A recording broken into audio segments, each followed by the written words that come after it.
top of the hour, I click the go button. So down to the wire. Welcome everyone to our mastermind group for Friday, the 16th of April. Can you believe that?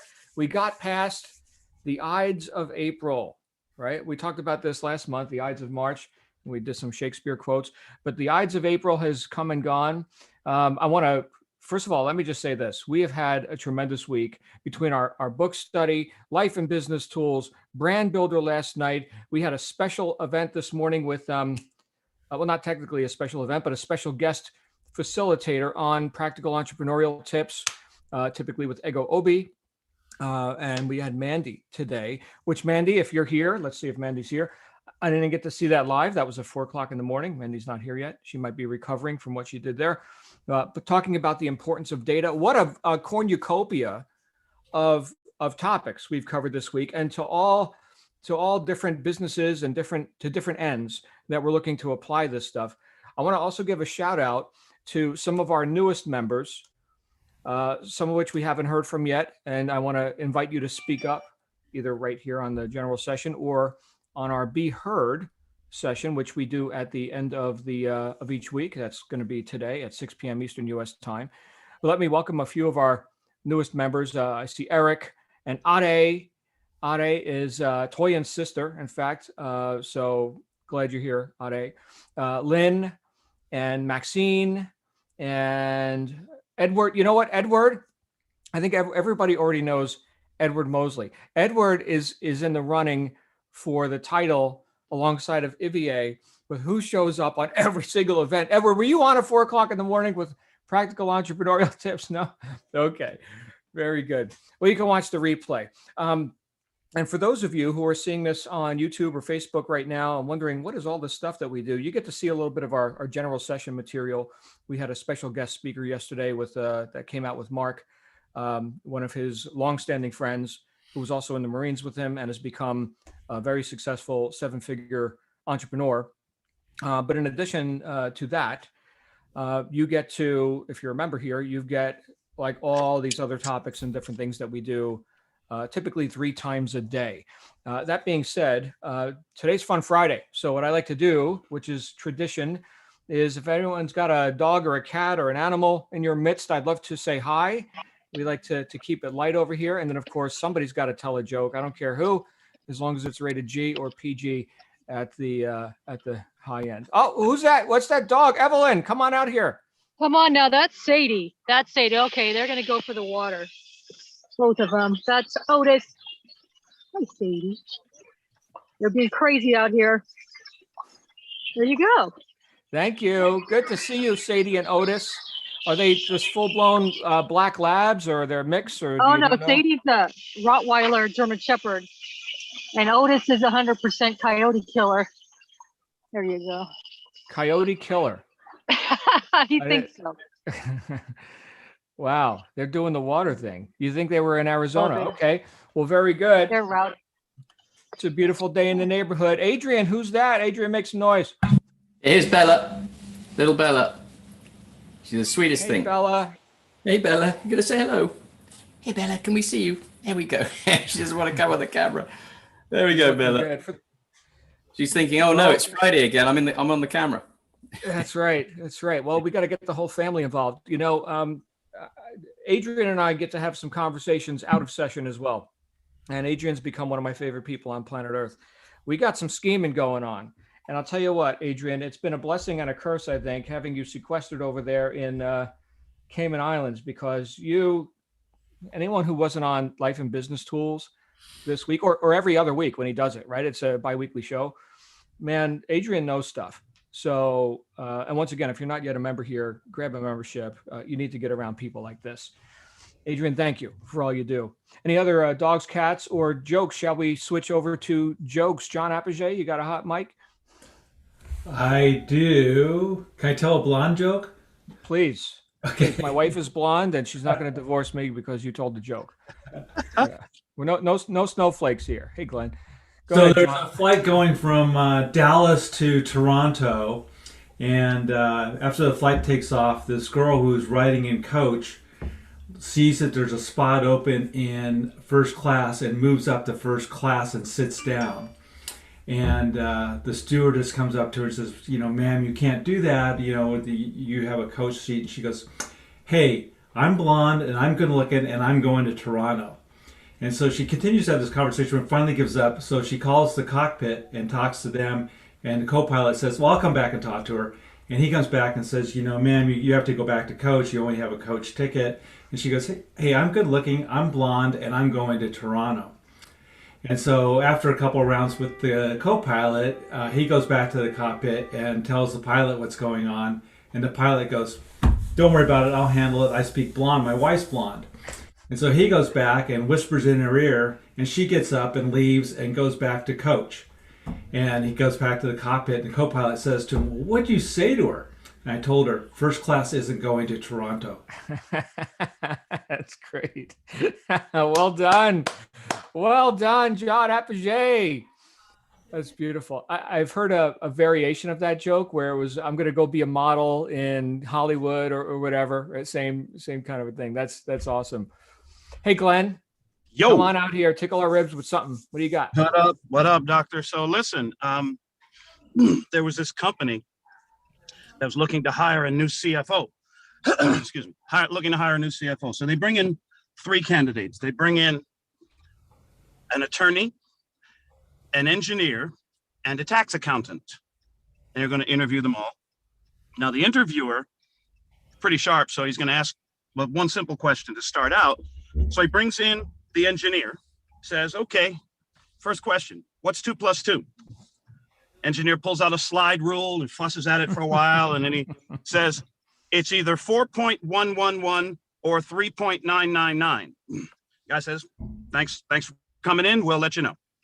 Then he brings in the attorney and says, okay, what's 2 + 2? Attorney says, well, of course, it's 4. That's the rule. It's a basic law of mathematics. 2 + 2 is 4. It's always 4, and that will never change. Guy says, thanks for coming in, we'll let you know. Then he brings in the tax accountant, brings in the tax guy, and says, okay, what's 2 + 2? Tax guy gets up from his chair, walks out to the door of the office, opens the door real slowly, looks out down the hall this way, down the hall that way, closes the door real quiet, comes back in, walks around the desk, right up next to the interviewer, leans in his ear and whispers very softly, what do you want it to be? That's great. Oh, that's great.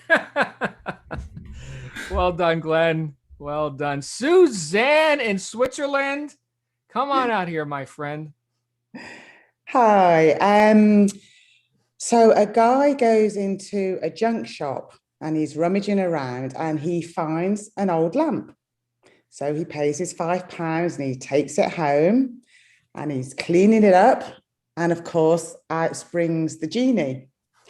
And the genie says, thank you for rescuing me. You are my master. I will grant you one wish. So he has a good think and he says, I want to be irresistible to women. So the genie turns him into a credit card. Well done. Well done, Suzanne. So good to see you, my friend. Always a pleasure. Glad you're here. Emma, you've got your hand up. Come on out, my friend. Hi, yes, it's actually for Suzanne. It's a Switzerland joke. So it's what's the best thing about Switzerland? I don't know, but the flag is a big plus. Oh, right. It is. Oh, good stuff. Sorry, it was a corny one. No, that's great. That's great. All right, I'll end off with one. I don't see any other hot mics or open hands here. But this was one where I was in an event, and we were in Las Vegas, and we were doing this business thing. And anyone who's ever been to Vegas, you know the intensity of the gaming and the shows and man, it just gets to be a bit much. And I kind of like to, get back to Arizona and hang out in the desert and stuff like that. And I was talking to one of our co-hosts. He said, yeah, you know what the best thing that ever came out of Vegas? I said, no, what? He said, a jumbo jet. So he didn't like it that much either. So you could use that with any location, I suppose, right? The best thing that ever came out of that location, a jumbo jet. In other words, we're getting the hell out of here. All right.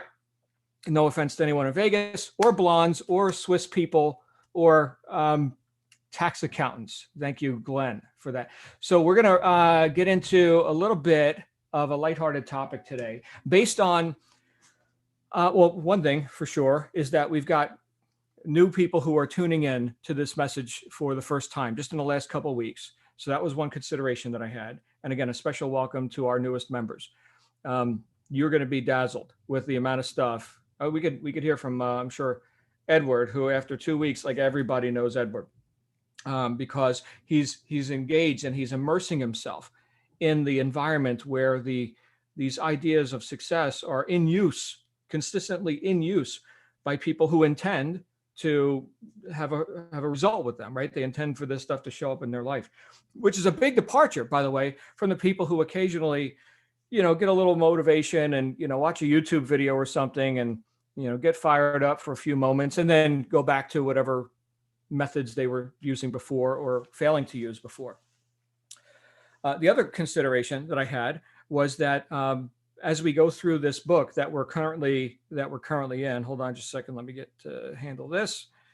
But as we go through this book that we're currently in, The Power of Consistency by Weldon Long, we are learning how to, in a very simple way, how to put to use these same principles that we've heard from, other speakers and authors and books that we've read.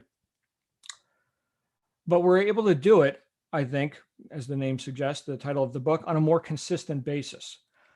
Right now, and the thing I was just handling on my phone is, right now what I've been working on is a way to streamline people's activities, because we all have the same 24 hours in a day, right? We all show up, we get up, and then like sun's up, sun goes down, we do it again, right? And if that's true, that we all have the same 24 hours in a day, then really the question of what are we consistently doing on a daily basis that is moving us towards our goals, and what are we consistently doing on a daily basis that is moving us not towards our goals or away from our goals? Because we know, because we've been studying this sort of thing, that nothing rests, right? Everything's moving lifeward or deathward, right? We're either expanding or contracting, creating or disintegrating. Just one of the so-called laws, right, is that everything is in a constant state of motion. And that's actually called the law of perpetual transmutation of radiant energy. But we're going to keep it really simple. Okay. So knowing that nothing rests, that everything's in a constant state of motion, how deliberate are we being on a consistent basis? There's that word again, consistent. How deliberate are we being in our use of time? So just as an example, I gave some praise to just a handful of the people who have given us some amazing content. As members here with the Success Mastermind, right? I'm watching Glenn drive over there. Here's this guy who shows up on Wednesday for general session, dazzles and delights, and then does it again Wednesday night with networking magic, right? Now, some people, myself, I don't consider myself like a networker, although, these principles, these ideas that I get, just one idea, something I could incorporate in my life on a consistent basis, and perhaps greatly enhance my efforts in other areas that don't seem connected. And then in other things, right? Like Adrian, I mentioned Adrian before, we got to meet his dog again today. Adrian talks about stuff that is more like on the organizational side, right? Or reporting, or like we heard from Mandy today. She did practical entrepreneurial tips on the value of data. I could tell you that is something that I could incorporate more into my daily operations, right? Because I consider myself more of I'm a communicator. That's what I do. If you ask, well, John, what is your strong suit? What do you do? What could you do in your sleep to make money, or not even for the money, but you could do it whether you got paid or not, and it's damn near effortless. And I would say, it's communications. It's inducing decision in the lives and minds of others. It's getting people to be able to use data that perhaps they've confronted before, but weren't able to use. I call that sales, by the way. In fact, I'm doing with our advanced group today, I'm doing a whole training on sales, like how have I sold well over $100 million worth of goods and services, just running my mouth. How does that happen? Well, I'm going to go ahead and explain. I'll enlighten those who are interested in such things. And so that is very different than working with data, right? Here's where I'm going with this. But is the data and the reporting and the ability to look and optimize that which is working, is that something that I can also use? Yeah, I can go sit here and I guess be in an ivory tower or something and write books and you know, be a salesperson and communicator. Okay, I can do that. But how much time? Here's the thing. We talked about the 24 hours. How many units of 24 hours do you have? Of course, nobody knows, right? That's a big mystery. I don't know. I'd like to think that I got lots of time, that I've got lots of opportunity, and therefore I could piss away time. You know what? There's no urgency on that, because tomorrow I'm going to wake up again tomorrow, and I'm going to do it again tomorrow. I assume. Oh, assumptions. First rule of business: assume nothing. Oh, okay. So here's where I'm going with this, and I'm going to screw up this quote. I usually don't screw up quotes. Maybe Glenn can help me with this. It may or may not be biblical. I don't know, but you live each day as if it's your last. You know, you live in spirit as if, you know, each day is your last, but then you plan as if you're going to, you know, live forever. You're going to be walking around in a body, you know, for eons. Okay. So I'm planning and I'm basing my decisions of what I do with my day, assuming that I'm going to have a tomorrow. But at the same time, I'm putting urgency on myself to complete each day in a state of high integrity, and you know what, I've served my fellow man, and I've done what I know is good and right. You know, as a fellow being, you know, occupying this planet Earth thing that we're doing now. Am I making any sense with that? So there's kind of two realities going on. Glenn, thank you for the thumbs up. So there's two things going on, right? And I think a lot of times we get into these habits. We've talked about this before. I'll quote Albert Gray, for those of you who haven't heard the Albert Gray quote in a while. I need that reminder all the time. In fact, I'll quote him right now. He said that the common denominator of success in any area, whether you're selling insurance, you're doing networking, you're doing Amazon, whatever you're doing, the common denominator of success for anyone who's ever been successful, ever at anything, is that successful people have formed the habit of doing things that failures don't like to do. Direct quote. Successful people have formed the habit of doing things that failures don't like to do.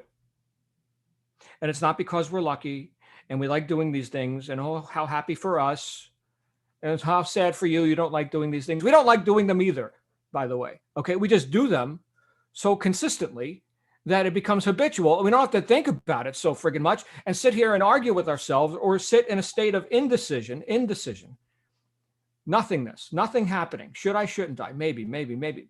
Nothing. There goes the time. Ben Franklin, in his Virtues, right? Anyone who's read Franklin's Virtues, one of them is lose not time. Lose not time. Your most precious commodity. So where am I going with all this? You know, all of us are investing in ourselves as we come here, as we engage in these lectures, these workshops, these sessions, as we read the books, as we study our how-to material, right? Hey, I'm learning how to do the Amazon seller thing, or I'm learning how to do the networking thing. And there's how-to stuff that you got to learn, right? That's a good investment. I'll tell you, it's the best investment I've ever made, is investing in my own ability to earn. Your ability to earn. I was asked this question, John, if you could have $1 million right now or your ability, which would you choose? Definitely my ability, with no hesitation whatsoever. I could do the $1 million thing. I could do that again and again because I've got ability. So the greatest investment is in ourselves and our ability to produce, to create, to cause something to occur, like $1 million or whatever, right? The fitness goal, the relationships, right? I remember hearing from, it was Kim. Kim was having a situation with a family member, and she noticed that as a result of her having immersed herself in this environment and these talks and, you know, philosophy and all this, that she had a completely different experience with this typically problematic interaction that they would typically have with this family member. And they were able to remain in a position of of cause. In other words, not succumb and just become an effect of this other person's perhaps dominating or antagonistic or whatever they are typically confronted with. She was able to remain bigger than that game and observe it more objectively, and therefore not react, but respond in a way that then put her in a cause position in relationship to that other typically antagonistic personality. I think that's beautiful. That's one of the best, testimonials, if you will. Right now, where does that come from, though? Here's the thing. It comes from habits.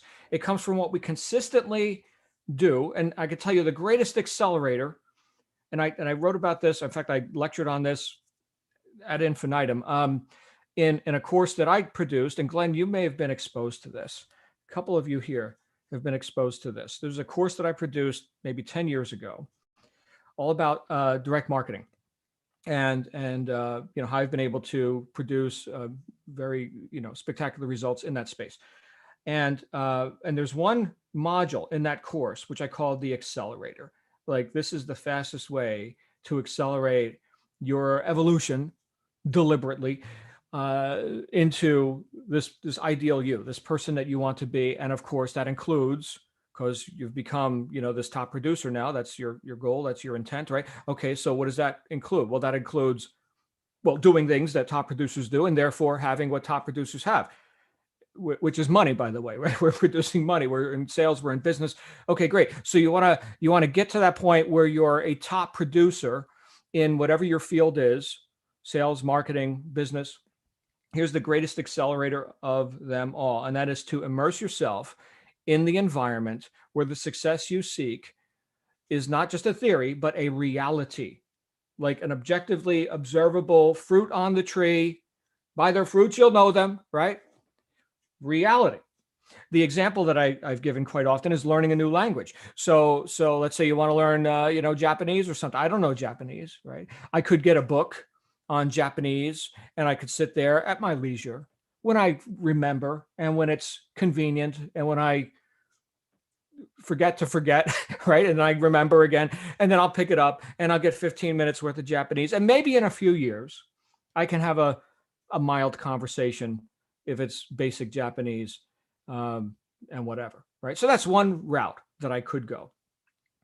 Or I could just move to Tokyo and there it is. I mean, everywhere you look, it's Japanese, not in theory, for real, You're going to learn really quick, total immersion. In fact, there's even courses like language courses, if you want to take them, where you set it up, the software, and it's in whatever your native language is. In my case, English. I got an Italian course on this. I haven't engaged, by the way, but I got the Italian course and I loaded it up. And then as soon as you're done loading up the software, no more English, no English, all Italian, all. And you speak the words into the microphone and it critiques you, say it this way, do it again, do it a million times, right? And now they're saying sentences and you're kind of picking up the context of the sentence. Total immersion. You're going to learn a lot quicker. Does that also apply into our own lives, into our daily method of operation? Look, because as easy as it is to do the right thing, it's even easier to just not do it. Fact. I can observe in my own life, if it's not already a habit, it's even easier to not do it. I know I should do it. And what did Weldon Long say in The Power of Consistency, the book that we're halfway through right now? And guys, if you missed any of these sessions, whether it's Mandy's Books for Britain, excuse me, or the Monday night sessions, which I personally host, really dig into that book. I know many of you have read it before, but what I'm hearing is, John, now that it's been a year since I read it, you first recommended it to me a year ago, and now we're doing it in the book study, and I'm getting so much more out of it. Why is that? Because you've immersed yourself in an environment where we actually put this stuff to use. It's one thing to look at theory and be like, yeah, that's nice. It's another thing to be surrounded by people who are living it to the best of their ability. Integrity to the principles. Integrity is everything. We have to be able to put this stuff to use in our lives. And the fastest way to do what Albert Gray said, to form the habit of doing things that failures don't like to do, is to immerse yourself in the environment where everybody else is doing it too. Does that make sense? You're not an outlier here. And I'm saying this to our new members as well. And even to our guests who are tuning in on the interwebs. you're not an outlier here. If you say you're not, right? If you say, hey, look, I'm about this. This is about for real in my life. This is what I'm about. I'm about success. I'm about being effective in my life. Therefore, I'm about, recapturing some causation in my life and making decisions that are powerful, moving myself forward. You can do that much more rapidly. And in fact, the whole reason that this group exists is to facilitate that. We've got people in all different kinds of businesses, right? We've got, and they're made, like, the skill sets may be completely unrelated. Like, I don't know what Glenn does. Glenn, I know, and seeing Glenn now because he's at a drive-through or something, but I don't know what Glenn does with this, BNI, right? Networking groups and all this. You can learn more about that on Networking Magic on Wednesday nights, right?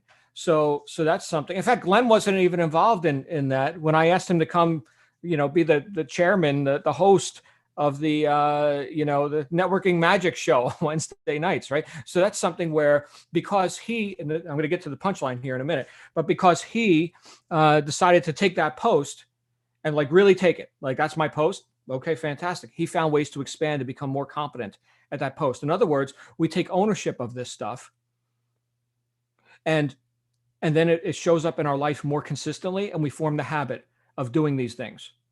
Okay. Again, things that failures don't like to do. What does the average failure type personality do? Sit around and bitch and gripe about their circumstances, sit around and watch kitten videos on YouTube, show up in book study groups? Probably not. I would bet not. Okay. So here's, I guess, the punchline to all this. Everything that we're learning here, whether it's through book studies or, technical conversations or networking or life and business tools, right? Everything that we're picking up here, as you learn it as if you then had to teach it to others. In other words, there's one thing to look at theory. Oh, this is nice. I see. Oh, that's very lofty. How profound. Yes, that's very nice. Yes, very nice. Okay, I'm going to put that down. And let me get back to my same miserable methods of operation that caused me to not get the fruit on the tree, that caused me to piss away time for most of my life up to this point. And let me just go be that. Let me continue being that. And I'll get lofty again when I remember later. But right now, I'm just back to my habits. So the habits are always habits beat heroics. Sometimes there's a big heroic effort and we can all clap and say, wow, you pulled it off. Okay. But do you like to live in a state of emergency your whole life? No. I'll tell you what, habits beat heroics. If we just form the habits, then we don't have to do these heroic feats and recover from all this lost time. And how do we get into the habit of that? By actually applying what we're learning. If you discover something, we can go all week here, all week, for every session that we've had for the past week. And if you got one thing out of one session, out of all the things, let's say you're like Edward and you're on every single session we do, and you got one thing, I don't know which session it came from. You don't know until you get it, right? But like one breakthrough idea, and you took that and you applied it into your life. In other words, you received it with the intent to make it useful in your life. And to the degree that you could then explain it to another so they can understand it too. This is why I love people like Mandy, who hosts Books for Britain, right? So she's taken on that post. And in fact, I was talking with Mandy just yesterday. I think it was yesterday, maybe yesterday, 2 days ago. But I was talking with Mandy about the book study, how we read these books, and then we go ahead and we have a discussion about it, and we give a little lecture. Here's our thoughts. Here's how this is applying into our life. And she said, I've gotten so much more out of the books. I'm like, and here's why. Here's why. Because you know that on Wednesdays you got to go lecture on what you just read. You don't have to be a total expert. It's a discussion, but still, you should know what you read and how it shows up in your life. I mean, I remember we had this conversation with our facilitators here, everyone behind the scenes who runs these sessions. And some of you are on here right now. You'll remember what we talked about. It's like, I'm not here to assert my rightness. Look at me, right? No, that's not what it's about. Or give you advice on how you should live your life. No, here's what's working in my life. I read the book, or I heard the lecture, or I observed life. I observed this occurring in life. And I was like, my goodness, that's the thing that they were talking about. This is called applied philosophy. And now let me share what I discovered with you. I just cognited this great breakthrough. Listen, everyone, here's what it is. And so because of that, and that lack of pretense or arrogance, people can then take and use this stuff and have spectacular results with it. Unfriggin' real. Way beyond anything that they can go pay, $50,000 to go, get some guru training or something. Not that that's invalid, okay? But a lot of times people keep looking outside of themselves for some magical answer when the answer, you are the answer. You are the answer. The integrity or lack of integrity to the principle or principles, right, that you're confronted with and that cross your path, whether you're reading a book or anything else, that's what determines your results, your integrity or lack of integrity. And mine has not been perfect. No, not arrived, not perfect, no fish and loaves, no walking on water. As soon as I do, you'll know about it. I'll write another book. You'll see me levitating outside your office window. But right now, I'm just on the path. I'm just another bozo on the bus, but I've had above average integrity to the principles that already work in the lives of anyone who chooses to use them. So here's the punchline to the whole thing. Anything you study, anything you get from a lecture, from a session, from the book, from walking down the street and seeing somebody, the folly of life, whatever, everything you do, everything you observe, see how you can use that in your life. So it's not just theory, it's practical application, and then prepare to tell another how that worked in your life.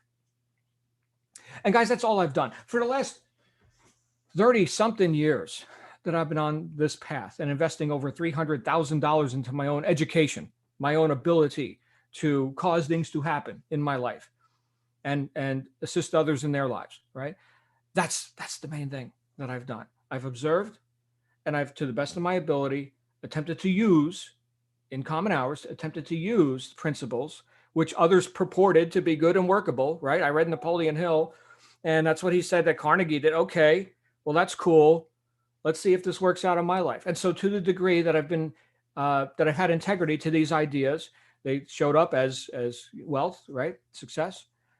And because it's been my intent to be of service, to do something good for my fellow man, I've become a pretty competent communicator. I can explain that stuff pretty good, I think. And apparently so do a lot of other people, right? So we know what our strengths are. My point is, hopefully you know what your strengths are, and hopefully you're augmenting them deliberately through constant, there's the consistency thing, right? Through constant exposure and use to the degree that you expect that then you're going to pay that forward. You're going to pass that on to the next generation of seekers. It's not an age thing. Okay. Next generation, meaning the newcomer, the person who's just realizing I could probably use some change in my life. Well, holy crap, right? My best thinking got me this far, but not further, right? I could maybe see what you think, right? And hopefully it's something good. So when they show up in your life, students, people who seek guidance from you, and you may be thinking right now, I don't know, my life is barely working. I gotta figure out my own crap. Okay, that's fine. Is that going to be a constant thing? Is that what you're expecting tomorrow and the next day and 5 years from now? Is you're still going to be a beginner or something? Hold on a second. Everything you do it with the intent that you will then serve others at a much higher level than you may even consider a possibility. It's not even a consideration at this point. I'm asking you to start considering that. Start looking down the road a little bit, planning as if you're going to be here 5 years from now, and then living today as if it's your last. In other words, I'm going to get every last drop of freaking juice out of this, and I'm going to cause something great to happen today. You guys know my favorite 4-letter word is done. Okay. So all those dones by the end of the day, if it was my last day, man, I hit it. Okay. Or not. A lot of times I can say, oh, you didn't hit it, John. You ain't hit it. So that's the consideration. Hit it like it's your last day, and then plan that tomorrow, next week, 5 years from now, you're going to be part of the solution in someone else's life who at this point doesn't even know who the hell is Napoleon Hill or Wallace Wattles or Weldon Long. We're reading now. Yeah, Weldon Long. Who just put a Yoda quote in here? Adrian, do or do not. There is no try, said Yoda. All right. Thank you, Adrian, for lightening it up. It is Fun Friday. Hey, we've got a tight group here today. I'm going to go ahead and stop talking. I hope I made some sense. My intent for all this, anybody who wants to talk, come on out. My intent for all this is that you show up not only as the solution in your own life, because yes, you are the answer, but also in the lives of others. And how powerful is that? Pretty damn powerful, I think. Who's got some ideas on this? I don't even know what our topic is today. I'm gonna have to figure out the title. Half the time I ask the host, what is the title? Adrian, come on out. Adrian, what's the title of your talk today? And Adrian usually knows because he's very scholarly. But other times we just got to make stuff up. It's like, what did we just talk about? I don't know. It was something. What do you think, Adrian? John, yeah, look, I've realized more and more recently that it's the old quote, look after the cents and the dollars look after themselves. We have the UK version of that with the pennies and the pounds. You have to look at each day. When you look at the end of a week or the month, that's what's gone wrong. You didn't have focus on the day, because if you get the day and your routine and your habit, which comes from routine working, then you will consistently, regularly do the things you have to do, and you will be in a better position at the end of the month, the quarter, or the year, or whatever it is. So I think you're absolutely right that it's living every day like it was your last, making sure you've packed in everything on your routine habit schedule. The miracle morning, whatever it is, the miracle morning plus everything else you're going to do, your affirmations, your checklists and agendas at night for the morning, whatever you've got on your routine is critical, and then you have to execute it. I agree with you. And so I think that's why we've all got to be sure we do have a solid routine and habit forming system, because it will become automatic very shortly if you keep doing it, like taking your vitamins and eating in the morning. You'll just do it automatically. But if we don't do that, I think we just go into a vague action list status where we look at the list at the end of the month and say, crumbs, look at all this stuff that's left on it. What happened? Because you randomly jump from topic to topic. I do this all the time. I'm struggling with this, weekly, daily. You've got to stay on track with habit, routine, and making every day stack up. And then the dollars will look after themselves. Mm-hmm. Mm-hmm. So deliberately forming habits by observing what we are or are not doing with that time. That's one of the things I was just working on with an app, actually, that I'm working with right now that's tracking activities. Like, how much time did you actually spend on that, Adrian? How much time did you spend shaving? How much time did you spend in the bathroom today? Right? Great question. I don't know. Well, now you can know. Well, there are apps, but also the things Apple and Microsoft now show you how much time you spent online, on social media, answering messages. You can actually see, and it creeps up. You don't realize sometimes how disruptive these things are. But you can see, as you say now, all of these things. And there is, by the way, a great book about the habits of very extraordinary people and what their daily rituals were. I'll have to try and look it up and put it in the chat.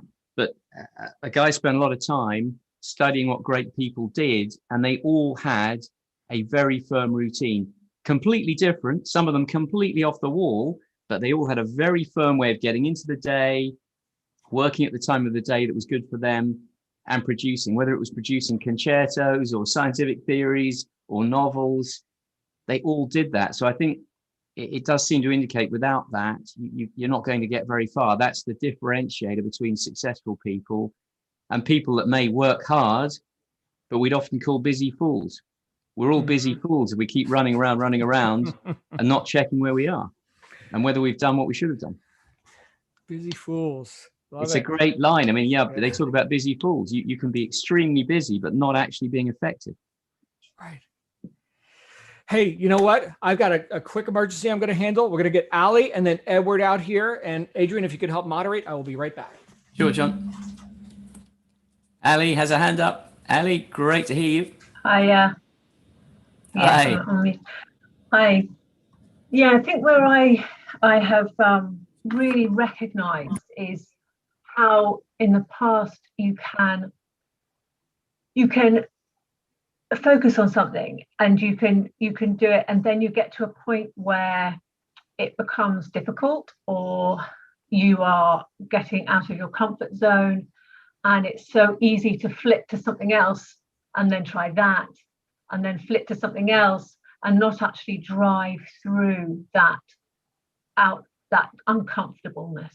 Really, really keep going and drive through it where you might feel insecure, or you You might think it's not working. It's so easy to get to that point where you think, oh, this isn't working, I have to try something else, or yeah, this is too hard, or so yeah, I'm really can see how easy that is, and so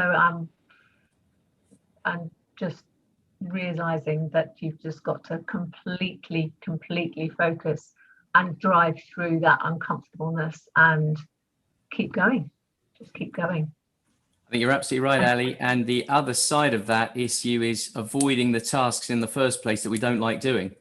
We do find ways of saying, oh, I'll get to that in a minute. If we really don't, oh no, I've got to do those accounts or those tax returns, whatever it is, we put it off. I think the way to fix that, and the only way really for me to fix it, is to say my objective and my burning desire and my awareness of it has to be so strong that there's no way I'm going to get diverted off that task. Because if I know how it fits into my plan and why it's important to me getting to my goal, then I have to do it. I know I have to do it. And we've all been in those situations where we can't avoid a task. This has got to be delivered by tomorrow morning, or else there's a massive consequence. We do it. We do it. So if you've got your burning desire in mind all the time and you're repeating it and affirming it every day more than once, then when you look at a task, you may say, yeah, hang on, I'm not putting this off. I'm going to finish it. I'm going to finish it. But I agree, Ali, it's a huge problem we all face. Huge problem. Thank you, Ali, and thank you, Adrian, for jumping in real quick. No problem. Yeah. So wow. It just keeps coming up for me, Ali. As easy as it is to do the right thing, it's even easier to just not do it. Edward, what do you think about this? Edward, you've immersed yourself totally in this group that you just joined here, and I'd love to hear your perspectives. Well, I am just thrilled, to be honest with you, to be back in the fold of what I discovered years ago and lost. What I see now is the accountability that, the fingers you're pointing are really pointing back at you. Some of the things that brought back many memories that you said today was bozos on the bus. I remember that from 20 years ago. And, how we all are going down the road, and whether we are following the right person or not, or the right concept or not, it's our choice. And, and then habits beat heroics. I mean, how profound is that? Just to be in the vibration of people who are forming habits to be heroes. That's what I want to do. I want to become a hero to the people that I love, a hero to the inheritance and the progeny and the ethics and all that sort of thing that will live beyond me. And that's what this whole immersion is all about for me, because the results that I want to get, I hadn't got there yet. And I want to continue on the road, because you said something else. You said that investing in yourself and investing in your own ability is the most valuable investment you'll ever make. And I'm a huge proponent of that, but I've seen myself get away from that. So now, I'll go back and all those books that are dusty that I got on my bookshelf, I got to pull them out now, because I read them a long time ago, but how many of them did I keep with integrity? I got to read that book. Integrity is everything. I got to read that book because I know it's coming from you. And man, you always just do something to me, man. You really, bring it out of me. So I just want to tell you, and everybody else who listen, thank you so much, John, and being on the same path you've been on for. I mean, y'all, this guy's been on it for a long time, and I'm gonna tell you, I just am so thrilled and so excited to have a position or a platform that I can gain wisdom from, and I just thank you for it. I appreciate it. Thank you, Edward. I'm so glad you're here, man. And you know what? Edward probably wouldn't be here if it wasn't for an email that I sent out saying, hey, we're going to study the science of getting rich, click the link and whatever. So I don't know. And Edward, I think this is instructive for everyone. I don't know what effect I'm going to have or how far reaching that'll be. But, here's, for those who don't know, here's Edward, who was in a business with me 20 something years ago. And wow. And we're doing it. In fact, I think we've made progress, Edward. I'd like to think that that we're a little bit further along. What do you think, Glenn? We got Glenn and Stefan is about to talk. Hey, Glenn. Hey. You know that every now and then I share the damaging admission that something you have said has just punched me in the face.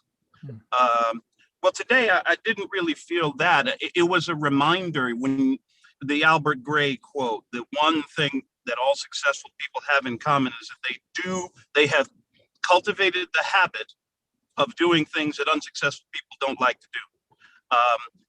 And right now with the new things you mentioned, BNI and a new corporate position that I have with them that I've taken on, I'm drinking from a fire hose of information these days, and thereby learning to cultivate a whole new set of habits, a whole new set of networking habits. It's fascinating in many ways to watch myself sort of relearning and reorienting my priorities and my daily and weekly activities and so forth. So that quote reminds me, I always need the reminder that what I'm learning is in aid of creating new successful habits.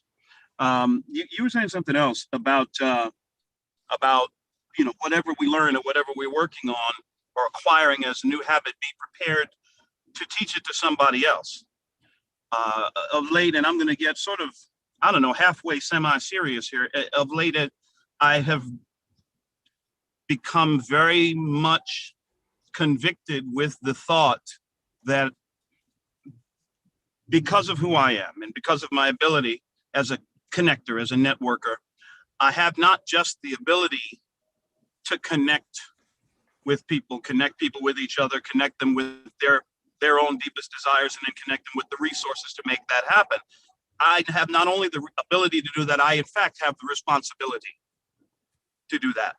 Because not every one of us has things that we can teach the world, things that ways that we can enhance and change other people's lives for the better. And as fellow travelers on this beautiful blue ball, we have the responsibility to, indeed, the main reason why I wrote the book, Star Trek book, is because I realized that this is a story about Star Trek and success that no one else is telling lately. And I felt an enormous responsibility to tell the story, to make sure that more people know what I know, what I've learned over the years. And I consider it almost, what's a good word? What's the priest? I consider it almost my sacred office to tell the story of Star Trek and how it's helped me achieve some levels of success in my life, and how maybe it can help you, dear reader, to achieve some levels of success in your life. It's a big thing for me, what you're talking about.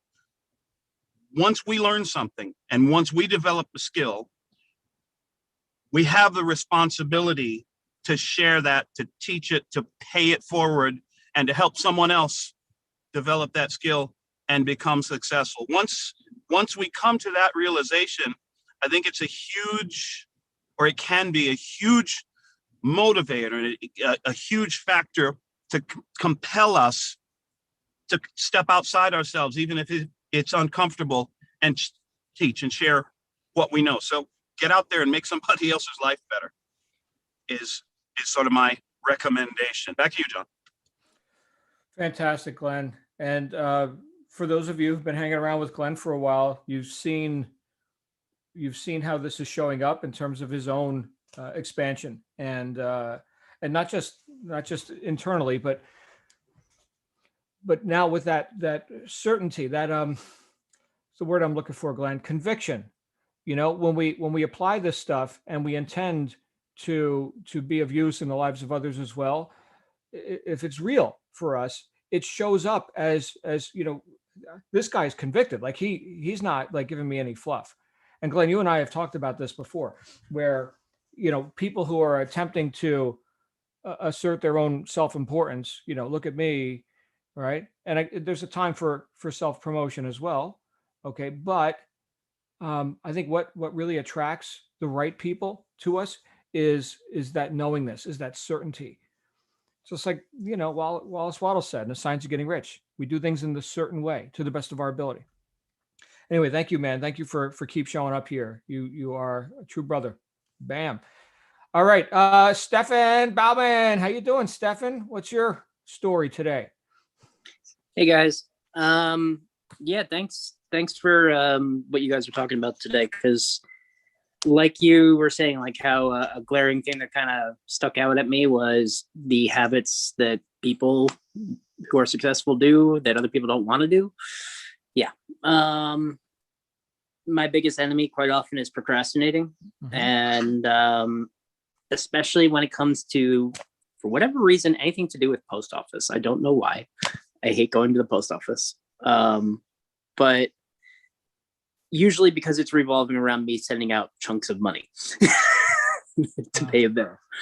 But it kind of really brought the message home, because I have a $400 bill sitting on my couch from the IRS for late fees from last year that I've been putting off paying. And it's like, what am I doing? It's just going to get more expensive. Mm-hmm. And I have the money now. So when I get off the call, I'm actually going to pay it off. So, okay. Yeah. And it just, it was a good reminder. So thank you. Beautiful. Well, glad you're here. And look, you can solve a problem if you can confront the problem. That's the first step. So just looking at, hey, I practice avoidance when it comes to going to the post office. Okay, good observation. That's good data. We can work with that. All right. So now we could see and expose, what lies, right? That rationalization, right? So what lies have we rationed to ourselves about why it's okay for us to avoid the post office, or how we could sit here and not decide to go do what we already know we should be doing.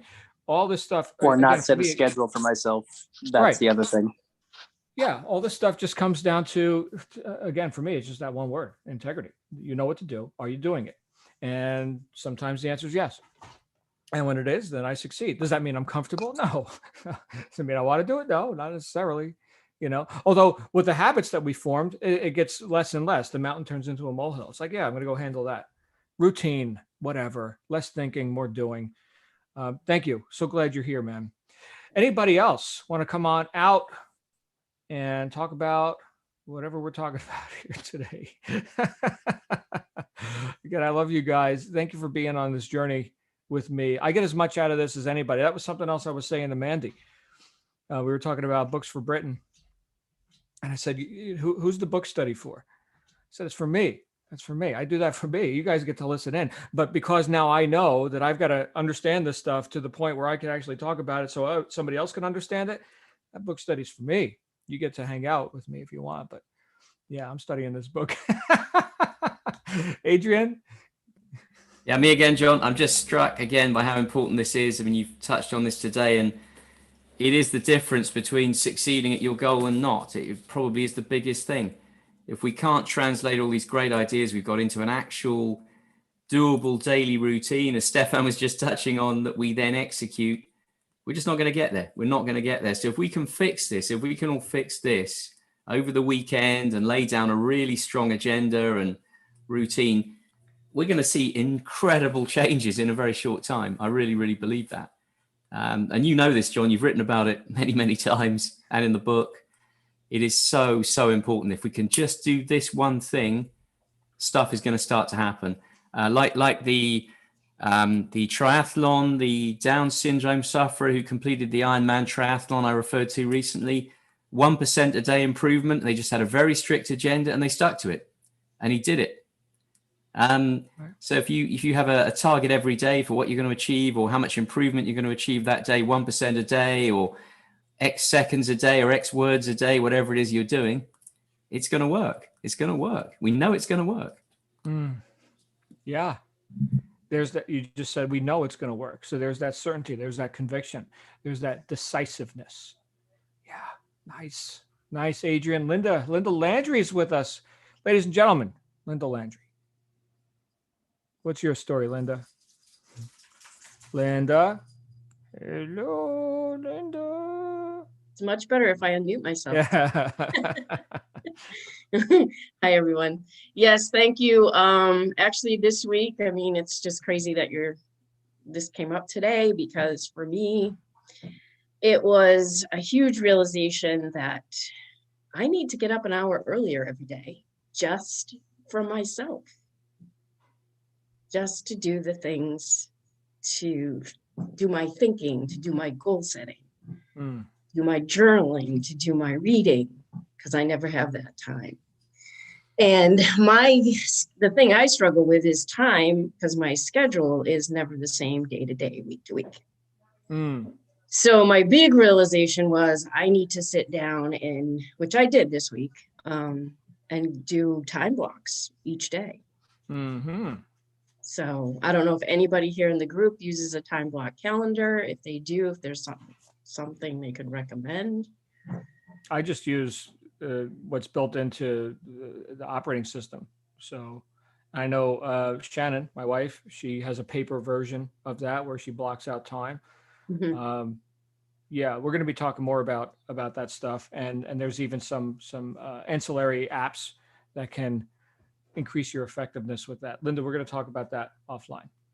So Okay. let's because we're running out at the top of the hour right now. I'll tell you one thing that I think is extra challenging is your schedule is different every day. I don't have that experience. I mean, I've got different things that are on the calendar each day. It's only once a week or whatever, but still, like, I think people who have it the worst are probably people who work night shift and now you're on day shift and now, right? So I don't know if it's that extreme for you. I don't think it is. But yeah, that's sort of a thing where you don't have a routine. Ouch. Right? Evelyn Smith. Come on up. Okay, well, you know my routine. You guys already know where I am. So there's some background noise with the canines. But Adrian, I don't know if you meant that as a challenge, but I'm going to take it as a challenge over the weekend. Starting now, I'm going to implement the 1-3-5 rule. I'm going to do one huge thing, 3 medium-sized tasks, and 5 small tasks 3 times today, Saturday, and Sunday, relating to business stuff and important tasks for life, like, finances and stuff. And then I'll report back to you, Adrian, on Monday, or maybe I'll report back to the group on Monday. That'll be great. Can I pile in for a second, John? Yes. The other thing they say is you can make these lists, but you've got to prioritize them. And don't move on to the second priority until you finish the first one, because that's what all of us do. You get pulled off, you get a call, you try and complete something else. You won't get effectively in an efficient way through the first object. And then your priorities go out of order and you finish the day dissatisfied with half finished stuff. So they say finish the priorities on the list, the 1-3-5, the 1-6, whatever it is, first, and then move on to the next one. And then at least you've got a partly completed day and you can carry stuff forward. But you've done something, and it's John's favorite word, done. You've done it. My favorite 4-letter word. I like other 4-letter words too, but that one's my favorite. My least favorite is wait. I hate wait. I don't like that. Anybody else today? Don't make me wait. If you're going to talk, damn it. Okay, I'm here. Come on, Evelyn. Thank you. As usual, you're on spot, and you know how I am also not somebody that preps for a presentation or a slideshow or anything like that. I'm very spontaneous, but at the same time, I'm a doer. That's also one of my favorite 4-letter words, is get it done and being focused on what it is that I'm going to accomplish. But with that being said, I just wanted to give everyone here a heads up.